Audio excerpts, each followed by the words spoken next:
রাত যতই গভীর হইতো মা বাবায় টেলিফোন করে খবর নিত, বাবা কখন খানা খেয়েছো, বাবা গোসলটা করেছো কিনা, ঘুমাইছো কিনা। দেরি না করিয়া ঘুমায় যাও, ওরে যার মা নাই যার বাবা নাই, ওই বান্দার চেহারাটা মলিন, মনটা বড় বেজার। মোনাজাতের পরে সবাই বাড়ি যাবে, মা অপেক্ষা করবে দরজা খোলার জন্য। আর একদল বান্দা দরজায় গিয়ে দেখবে ভেতর থেকে লাগানো আছে। যদি মা থাকতো দরজা আটকাইয়া ঘুমাইতে পারতো না। এরে সন্তানেরা, আজকে ওই মা বাবার চেহারাটাও কি মনে পড়ে না? ওই মা বাবার জন্য কি মায়া হবে না? ওই মা বাবার যারা সাদা কাপড়ের প্যাকেট বানায় কবরে রেখেছো, ওই মা বাবার জন্য কি দোয়া করতে পারবা না? এরে আল্লাহর বান্দা, যার মা নাই তার দোয়ার দরওয়াজা বন্ধ, যার বাবা নাই তার দোয়ার দরওয়াজা বন্ধ। আমার নবী একদিন মসজিদের দিকে নামাজের জন্য রওনা হয়ে গেলেন। হঠাৎ করে দেখেন কিছু বাচ্চারা রাস্তার পাশে খেলাধুলা করে।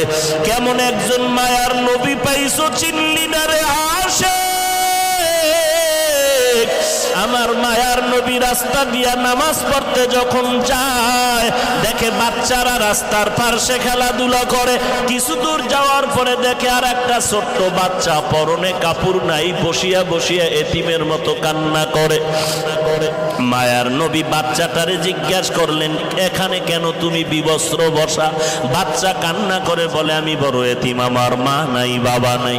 নবী বাচ্চাটার হাত ধরিয়া উল্টা ঘরে চলে গেলেন।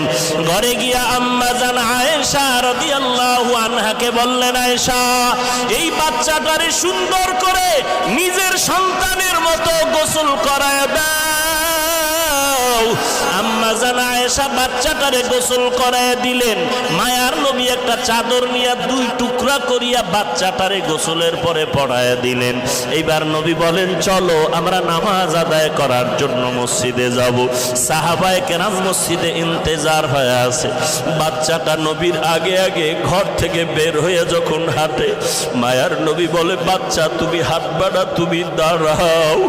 বাচ্চা যখন দাঁড়ায় গেল, আমার নবী বসিয়া গেলেন, বলে, তুমি আবার কাঁধে উঠো। আমি মায়ার নবীর কাঁধে উঠিয়া বসো।